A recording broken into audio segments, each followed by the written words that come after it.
ನಮಸ್ಕಾರ. ಆಹಾರ, ಆರೋಗ್ಯ, ಆಧ್ಯಾತ್ಮ, ಸಂಸ್ಕಾರದ ಬೆಳಕಿಗೆ ತಮ್ಮೆಲ್ಲರಿಗೂ ಸ್ವಾಗತ, ಸುಸ್ವಾಗತ. ಇವತ್ತಿನ ಮಾನಸಿಕ ಆರೋಗ್ಯದ ಬಗ್ಗೆ ತಿಳುವಳಿಕೆ ಮಾಡಿಕೊಳ್ಳಲು ಬರ್ತಿದ್ದಾರೆ ಪವನ್ ಶ್ರೀವತ್ಸ. ಅವರು ವಯಸ್ಸಿನಲ್ಲಿ ಚಿಕ್ಕವರಾದರೂ ಕೂಡ ಅಗಾಧವಾದ ಸಾಧನೆಯನ್ನು ಮಾಡಿದ್ದಾರೆ. ಒಬ್ಬ ಸೈಕಾಲಜಿಸ್ಟ್ ಆಗಿ ಅವರು ಕೋವಿಡ್ ಟೈಮ್ನಲ್ಲಿ 3200 ಜನರಿಗೆ ಫ್ರೀ ಕನ್ಸಲ್ಟೇಷನ್ ಮಾಡಿ ಚಿಕಿತ್ಸೆ ಕೊಟ್ಟಿದ್ದಾರೆ. ಅಷ್ಟೇ ಅಲ್ಲ, ಈ ಚಿಕ್ಕ ವಯಸ್ಸಿನಲ್ಲಿ ಅವರು ವಿಜ್ಞಾನವನ್ನ, ತತ್ವಜ್ಞಾನವನ್ನ ಸೇರಿಸ್ಬಿಟ್ಟು ಭಗವದ್ಗೀತೆಯಲ್ಲಿರುವಂತಹ ಮಾನಸಿಕ ಆರೋಗ್ಯದ ಬಗ್ಗೆ ತಿಳುವಳಿಕೆಯನ್ನ 90 ಕಮ್ಮಟಗಳನ್ನ ಮಾಡಿ ದೇಶ ವಿದೇಶಗಳದವರು ಕೂಡ ಅದು ಸೇರ್ಕೊಂಡಿದ್ದಾರೆ. ಇಂಥ ಅದ್ಭುತವಾದಂಥ ವ್ಯಕ್ತಿ ಅಂದ್ರೆ ಒಂದು ವಿಜ್ಞಾನ ಮತ್ತು ತತ್ವಜ್ಞಾನ ಎರಡರಲ್ಲೂ ಅವರು ಪರಿಣಿತಿ ಪಡೆದು ಜನರ ಸಹಾಯಕ್ಕೆ ಮುಂದೆ ಬಂದಂತ ಪವನ್ ಶ್ರೀವತ್ಸ ಅವರಿಗೆ ನಮಸ್ಕಾರ, ಸ್ವಾಗತ. ಪವನ್ ಅವರೇ, ನಮಸ್ಕಾರ ಮೇಡಮ್. ಪವನ್ ಅವರೇ, ಹಾ. ತುಂಬಾ ಸಂತೋಷ ನೀವು ನಮ್ಮ ಜೊತೆಗೆ ಸೇರ್ಕೊಂಡಿದ್ದು.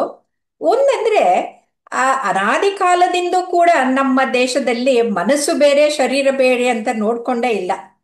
ಯಾಕಂತಂದ್ರೆ ಶರೀರದ ಜೊತೆಗೆ ಮನಸ್ಸು ಬಂದೇ ಬರುತ್ತೆ ಅಂತ. ಹಾಗಾಗಿ ಭಗವದ್ಗೀತೆಯಲ್ಲೂ ಮಾನಸಿಕದ ಬಗ್ಗೆ ಇದೆ. 12ನೇ ಶತಮಾನದಲ್ಲಿ ನಮ್ಮ ಶರಣರು ಅಂದ್ರೆ ವೈದ್ಯ ಸಂಗಣ್ಣ ಕೂಡ ಹೇಳ್ತಾರೆ, ಕೇವಲ ಶರೀರಿಗೆ ಮದ್ದು ಕೊಡುವವನು ವೈದ್ಯನಲ್ಲ ಅಂತ, ಮನಸ್ಸಿಗೂ ಹೌದು. ಕೂಡ ಮದ್ದು ಕೊಡಬೇಕು ಅಂತ ಹೇಳ್ತಾರೆ. ಅಂದ್ರೆ ಸೈಕೋಸೊಮ್ಯಾಟಿಕ್ ಡಿಸಾರ್ಡರ್ಸ್ ಬಗ್ಗೆ ನಮ್ಮ ಪೂರ್ವಜರಿಗೆ ಕಲ್ಪನೆ ಇತ್ತು. ಆದ್ರೆ ಹೌದು. ಎತ್ಲೋ ಇತ್ತೀಚಿನ ದಿನದಲ್ಲಿ ಸೈಕಾಲಜಿ, ಸೈಕ್ಯಾಟ್ರಿಕ್ ಕೌನ್ಸಿಲಿಂಗು, ಈ ಬರೀ ಸೈಕಾಲಜಿ ಸೈಕಾಲಜಿ ಸೈಕ್ಯಾಟ್ರಿ ಅನ್ನೋ ಪದಗಳು ಕೇಳಿ ಬರ್ತಾ ಇದೆ. ಬಹುಶಃ ಪಾಶ್ಚಾತ್ಯರಿಗೆ ಈಗ ಅರಿವು ಮೂಡಿದೆ ಏನೋ ಅಂತ ಅನ್ಕೊಂಡು ನಿಮಗೆ ಈ ಪ್ರಶ್ನೆ ಕೇಳ್ತಾ ಇದ್ದೀನಿ. ಈ ಹಾ. ಸೈಕಾಲಜಿ ಅಂದ್ರೆ ಏನು, ಸೈಕ್ಯಾಟ್ರಿ ಅಂದ್ರೆ ಏನು, ಅದು ಏನಂತ ದಯವಿಟ್ಟು ನಮ್ಮ ವೀಕ್ಷಕರಿಗೆ ತಿಳಿಸ್ಕೊಡಿ. ಸೈಕಾಲಜಿ ಒಂದು ಆ, ಮುಂಚೆ ಒಂದು ಫಿಲಾಸಫಿಯ ಒಂದು ಭಾಗ ಆಗಿತ್ತು. ಹೌದು. ನಂತರದಲ್ಲಿ ಇಂಗ್ಲಿಷ್ ಪಾಠ ಮಾಡ್ಲಿಕ್ಕೆ ಅಂತ ಇದ್ದಿದ್ದೊಬ್ರು ಪ್ರೊಫೆಸರ್ ಅಮೆರಿಕದಲ್ಲಿ ಹಾ. ಅವರಿಗೆ ಆ, ಕೆಲವು ಕಥೆಗಳ ಮುಖಾಂತರ ಆ, ಮನಸ್ಸಿಗೆ ಬೇಕಾದಂತಹ ಮಾರಲ್ ವ್ಯಾಲ್ಯೂಸ್ ಅನ್ನ ಕೊಡ್ಲಿಕ್ಕೆ ಶುರು ಮಾಡಿದ್ರು. ಆಮೇಲೆ ಹಾ. ಹಾಗೆ ಯುರೋಪ್ ಕಡೆ ಆ ಕಡೆ ಈ ಕಡೆ ಬರ್ತಾ ಇರುವಾಗ ಹ್ಮ್. ಪಾಶ್ಚಾತ್ಯದಲ್ಲಿ ಆ, ಹ್ಮ್. ಮನಸ್ಸು ಅನ್ನೋದು ಒಂದಿದೆ, ಬರೀ ಮೆದುಳು ಮಾತ್ರ ಅಲ್ಲ ಹಾ. ಅನ್ನೋದ್ರ ಬಗ್ಗೆ ಅಧ್ಯಯನವನ್ನ ಶುರು ಮಾಡಿ ಅದನ್ನ ಸೈಂಟಿಫಿಕ್ ಸ್ಟಡಿ ಮಾಡಬೇಕು ಅನ್ನೋ ಕಾರಣಕ್ಕೆ ಸೈಕ್ ಅಂದ್ರೆ ಮನಸ್ಸು, ಹಾ. ಲಾಗಸ್ ಅಂದ್ರೆ ಸ್ಟಡಿ ಆಫ್ ಬಿಹೇವಿಯರ್ ಈಸ್ ಅಂದ್ರೆ ಸೈಕಾಲಜಿ. ಇದು ಲ್ಯಾಟಿನ್ ನಲ್ಲಿನ? ಹೌದು, ಹೌದು. ಓಕೆ. ಹಾ. ಸೈಕ್ ಅಂದ್ರೆ ಮನಸ್ಸು.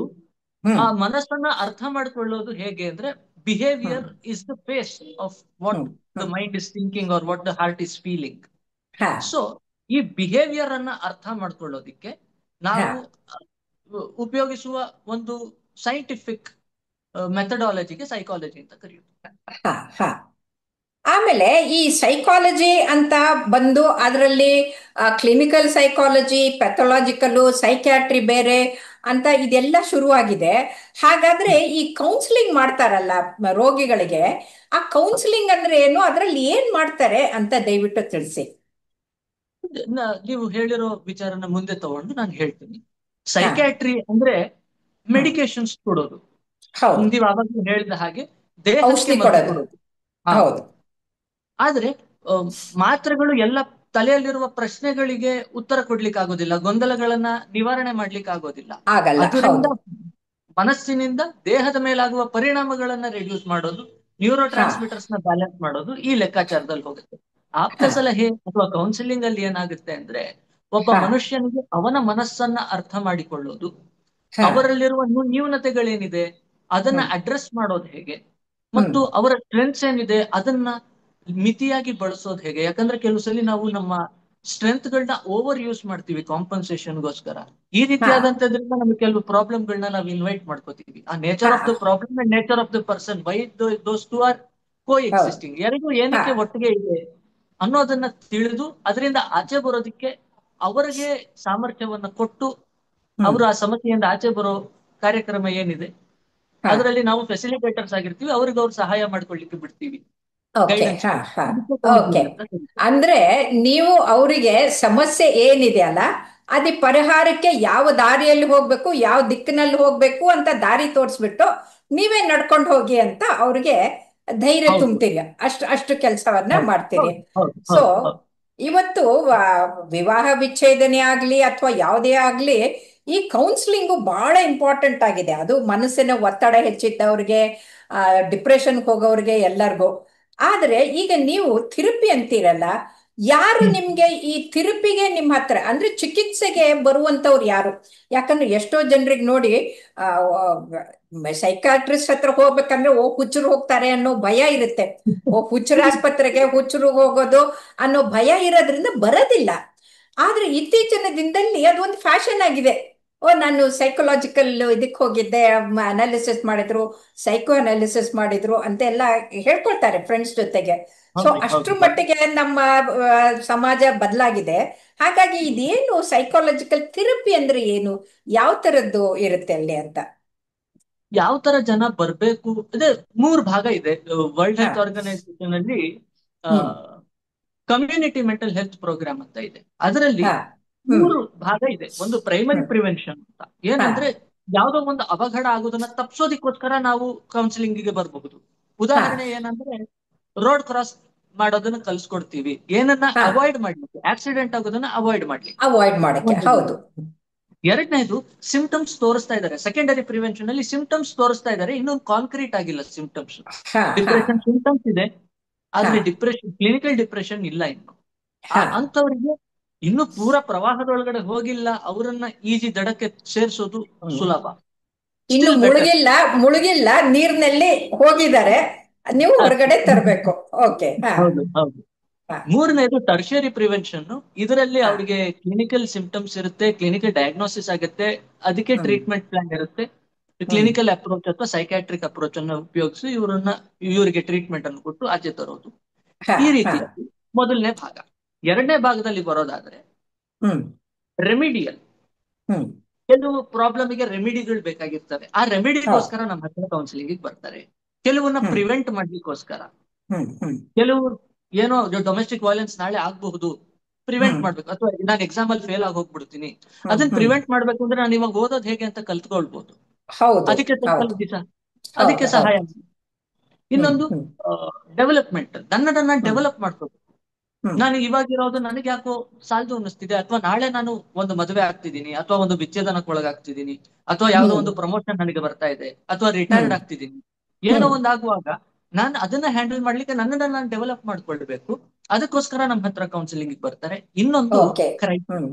ಕ್ರೈಸಿಸ್ ಹ್ಮ್. ಯಾವುದೋ ಒಂದು ಆಘಾತ, ಅಥವಾ ಯಾರೋ ಮನೆಯಲ್ಲಿ ಯಾರೋ ಸಾಯೋ ಹಾಗಾಗಿದ್ದಾರೆ, ಅದನ್ನ ಭರಿಸೋ ಶಕ್ತಿ ನಮಗಿಲ್ಲ. ಈ ಹೌದು. ರೀತಿಯಾದಂತಹ ಸಂದರ್ಭದಲ್ಲಿ ಕೂಡ ನಮ್ಮ ಹತ್ರ ಹ್ಮ್. ಥೆರಪಿಗೆ ಬರುತ್ತೆ. ಹ್ಮ್. ಸೊ ಹಾಗಾದ್ರೆ ಆ ತುಂಬಾ ಇದಾಗಿ ಮುಳುಗೋ ಹೊತ್ನಲ್ಲಿ ಬಂದ್ರೆ ಕಷ್ಟ ಆಗ್ಬೋದು.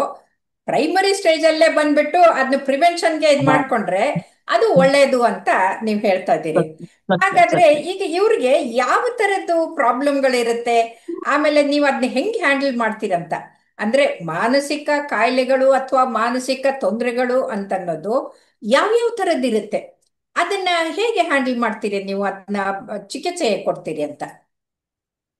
ಮೊದಲು ಯೋಚನೆಗಳಲ್ಲಿ ತೊಂದರೆಗಳಿರ್ತವೆ, ಹೌದು. ಕಾಂಟ್ರಡಿಕ್ಟಿಂಗ್ ಥಾಟ್ಸ್ ಅಂತ ಬರ್ತವೆ. ಆಲೋಚನೆ ಅದರಿಂದ ಮಾಡೋದೆ. ಹಾ ಕನ್ಕ್ಲೂಷನ್ ಬರ್ಲಿಕ್ಕೆ ಆಗೋದಿಲ್ಲ. ಒಂದು ಯೋಚನೆಗೆ ಹ್ಮ್. ಒಂದು ಯೋಚನೆ, ಒಂದು ಯೋಚನೆಗೆ ಒಂದು ಯೋಚನೆ, ಹಾಗೆ ಕಂಟಿನ್ಯೂ ಆಗ್ತಾ ಹೋಗ್ತಾ ಇರುತ್ತೆ. ಕೆಲವ್ರಿಗೆ ಹೌದು. ಹಂಗಾಗ್ ಹೋಗ್ಬಿಟ್ರೆ, ಹಿಂಗಾಗ್ ಹೋಗ್ಬಿಟ್ರೆ ಅನ್ನೋ ಹಾ. ಯೋಚನೆಗಳಿಂದ ಕೆಲವರಿಗೆ ಪ್ರಾಬ್ಲಮ್ಗಳು ಬರ್ತವೆ. ಕೆಲವರಿಗೆ ಹೀಗಾಗ್ಬೋದು ಅಂತ ಗುಮಾನಿ ಮಾಡ್ಕೊಂಡು ತಾವೇ ತಾವೇ ಯೋಚನೆ ಮಾಡ್ಕೊಂಡು ಆ ಚಿಂತೆಗಳ ಗೊಂದಲದಲ್ಲಿ ಮುಳುಗೋಗ್ಬಿಡ್ತಾರೆ. ಸೊ ಸತ್ಯ ಸತ್ಯ. ಮನೆಯನ್ನ ಗುಡಿಸಿ ಸ್ವಚ್ಛ ಮಾಡ್ಬೋದು, ಆ ತಲೆಯನ್ನು ಗುಡಿಸೋದು ಕಷ್ಟ ಆಗ್ಬಿಡುತ್ತೆ ನೋಡಿ. ಹೌದು, ಹೇಳಿ. ಅದು ಎರಡನೇದು ಹಾ. ಭಾವನೆಗಳು. ಈ ಹಾ. ಯೋಚನೆಗಳು ಅನ್ನೋದು ಬೇಕಾದ್ರೆ ಕ್ಲೀನ್ ಮಾಡ್ಬಿಡ್ಬಹುದು. ಹ್ಮ್. ಭಾವನೆಗಳು ಅಂದ್ರೆ ಭಯ ಜಾಸ್ತಿ ಜನರಿಗೆ. ಹೌದು. ನಾನು ಹೌದು. ಹೌದು. ಅತ್ಬಿಡ್ತೀನಿ, ನನಗ್ ಹ್ಮ್. ದುಃಖ ಆಗೋಗತ್ತೆ ಅನ್ನೋ ಭಯ, ನನಗ್ ಹಾ. ಭಯ ಆಗೋಗತ್ತೆ ಅನ್ನೋ ದುಃಖ, ಈ ಹ್ಮ್. ರೀತಿಯಾದಂಥದ್ದು. ಆ ಭಾವನೆಗಳನ್ನ ಹೊರ ಹಾಕ್ಲಿಕ್ಕೆ ಅವ್ರಿಗೆ ಹೌದು. ಜನ ಇರಬಹುದು, ಆದ್ರೆ ಹ್ಮ್. ಕೇಳೋ ಕಿವಿಗಳಿಲ್ಲ, ಅದಕ್ಕೆ ಹ್ಮ್. ಸ್ಪಂದನೆ ಮಾಡೋ ಹೃದಯಗಳು ಭಾರಿ ಕಡಿಮೆ ಆಗಿದೆ. ಕಡಿಮೆ ಆಗಿದೆ. ಅಂತ ಹೌದು. ಹೌದು. ಹೌದು.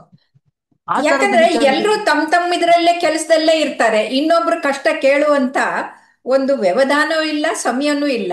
ಅಯ್ಯೋ ಅವ್ರಿಗದು ಅದು ಗೊಂದಲ ನಮ್ಗ್ಯಾಕೆ ಅಂತಂದು ಬಿಟ್ಟು ಹೋಗುವಂಥದ್ದಿರುತ್ತೆ.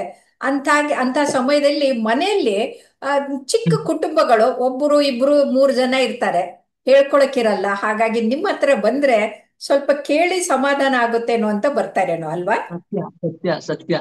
ಒಂದು ಕಾಲ ಇತ್ತು ಮೇಡಮ್, ಆ ಹಾ. ಟೈಮಲ್ಲಿ ಈ ಹಬ್ಬ ಹರಿದಿನಗಳಲ್ಲಿ ಎಲ್ಲಾರು ಒಟ್ಟಿಗೆ ಹ್ಮ್. ಸೇರ್ಕೊಂಡು ಹೌದು. ಅವ್ರಿಗಾಗ್ತಾ ಇದ್ದ ತಮ್ಮ ಕಷ್ಟ ಸುಖ ವಿಚಾರಗಳನ್ನೆಲ್ಲ ಹೇಳ್ಕೊಳ್ಳೋರು. ಮಾಡ್ಕೊಂಡು. ಹೌದು ಹೌದು.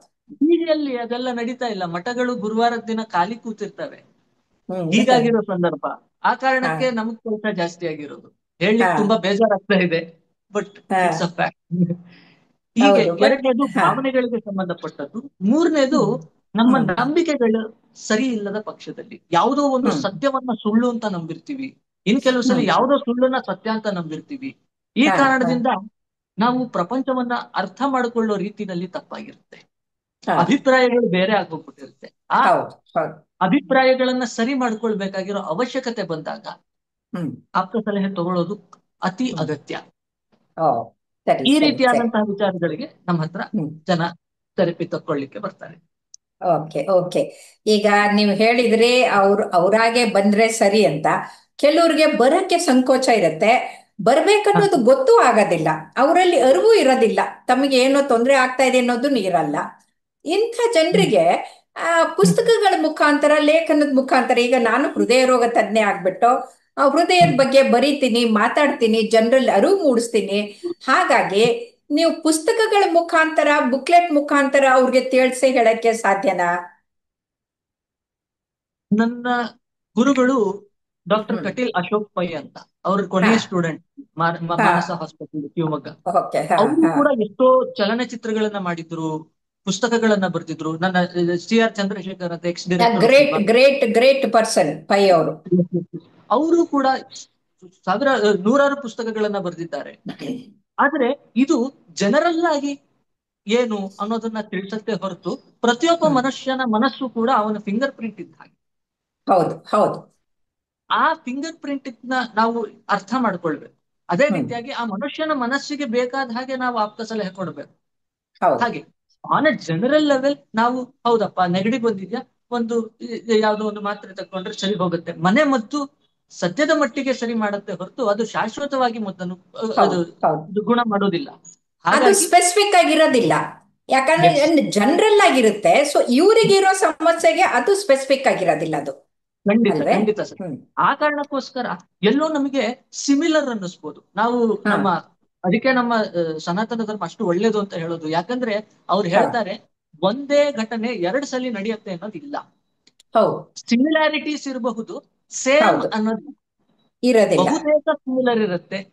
ಹಾಗಾಗಿ ನಾವು ಅದನ್ನ ಪರ್ಸನಲೈಸ್ ಮಾಡ್ಕೊಂಡು ನಮ್ಮ ಜೀವನದಲ್ಲೂ ನಾವು ಅಬ್ರಹಾಂ ಲಿಂಕನ್ ಅಷ್ಟು ಹ್ಮ್. ಕಷ್ಟವನ್ನ ಅನುಭವಿಸಿದ್ರು, ಆಮೇಲೂ ಪ್ರೆಸಿಡೆಂಟ್ ಆದ್ರು ಯುನೈಟೆಡ್ ಸ್ಟೇಟ್ಸ್ಗೆ. ಹ್ಮ್. ನಾನು ಅದೇ ರೀತಿ ಕಷ್ಟಗಳನ್ನ ಪಡ್ತಾ ಇದ್ದೇನೆ, ನಾನು ಅದೇ ರೀತಿ ಹ್ಮ್. ಆಗ್ಬಹುದೋ ಏನೋ ಅನ್ನೋ ಒಂದು ಆಶಾಭಾವನೆಯನ್ನು ಕೊಡುತ್ತೆ ಕೆಲವು. ಆದ್ರೆ ಹಾಗೆ ಆಗತ್ತೆ ಅನ್ನೋದು ಸುಳ್ಳಲ್ಲ. ಅದಕ್ಕೆ ಹೌದು. ನಾವು ಆ ಬ್ರಿಡ್ಜ್ ಮಾಡ್ಬೇಕು. ಆ ಗ್ಯಾಪ್ ಅನ್ನು ಹ್ಮ್. ಬ್ರಿಡ್ಜ್ ಮಾಡ್ಲಿಕ್ಕೆ ಬೇಕಾಗಿರೋ ಸಣ್ಣ ಸಣ್ಣ ಪೀಸಸ್ಗಳು ಮಿಸ್ ಇರ್ತವೆ. ಅದು ಹ್ಮ್. ಹ್ಮ್. ಪರ್ಸನಲೈಸ್ ಆಗಿ ನಾವು ಅವರಿಗೆ ಕೊಟ್ಟಾಗ, ಬೀಗದ ಕೈ ಓಪನ್ ಮಾಡ್ಲಿಕ್ಕೆ ಒಂದು ರೆಕನರ್ ಇದೆ, ಆದ್ರೆ ಹ್ಮ್. ಪ್ರತಿಯೊಂದು ಬೀಗಕ್ಕೆ ಅದೇ ಬೀಗದ ಕೈಯೇ ಬೇಕು. ಆ ಹೌದು ಮನಸ್ಸಿನ ಬೀಗಕ್ಕೂ ಹೌದು ಆ ಹೌದು ಮಾತುಗಳು ಒಂದು ಬೀಗದ ಕೈಯೇ ಬೇಕು. ಹಾಗೆ ಹೌದು ಹೌದು. ಆದ್ರೆ ಒಂದು ನೆನ್ಪಿಟ್ಕೊಳ್ಬೇಕು, ಆ ಮನಸ್ಸಿನಗೆ ಒಂದೇ ಬೀಗದ ಕೈ ಅಂತಂದ್ರೆ ಪ್ರೀತಿ. ಎಲ್ಲಿ ಪ್ರೀತಿಯಿಂದ ಸತ್ಯ ಮಾತಾಡ್ತೀವೋ ಆ ಸಾಂತ್ವನ, ಆ ಎಂಥ ಸಮಸ್ಯೆಗೂ ಕೂಡ ಆ ಬಾಗಿಲು ತೆಗೆದು ಅದನ್ನ ಪರಿಹಾರ ಮಾಡ್ಬೋದು ಅಂತ. ಸೊ ಸತ್ಯ ಸತ್ಯ. ಹಾಗಾಗಿ ಈ ಕೌನ್ಸಿಲಿಂಗ್ ಬರೋರ್ ಜೊತೆಗೆ ನೀವು ಕರುಣೆಯಿಂದ ಪ್ರೀತಿಯಿಂದ ಮಾತಾಡಿದ್ರೆ ಅದು ಬಹಳ ಒಳ್ಳೆಯದು ಅಂತ. ಮಾತಂತಿ ಅದು. ಇದನ್ನ ಹೌದೌದು, ಉಪನಿಷತ್ನಲ್ಲೂ ಕೂಡ ಹೇಳ್ತಾರೆ, kindness in our loving gives to Yes. Health and happiness ಅಂತ. Yes. ಅದಲ್ದೇನೆ ಆ, ನಾವು ಇಷ್ಟೆಲ್ಲ ನೋಡಿದೀವಿ. ಆ ಭಗವದ್ಗೀತೆಯಲ್ಲೂ ಇದೆ, ಇದರಲ್ಲೂ ಇದೆ. ಬಸವಣ್ಣನವರ ಅಕ್ಕ ಹೇಳ್ತಾಳೆ, ಮನಸ್ಸಿನ ಒಡೆಯ ಮಹಾದೇವ ಅಂತಾಳೆ ಅವಳು.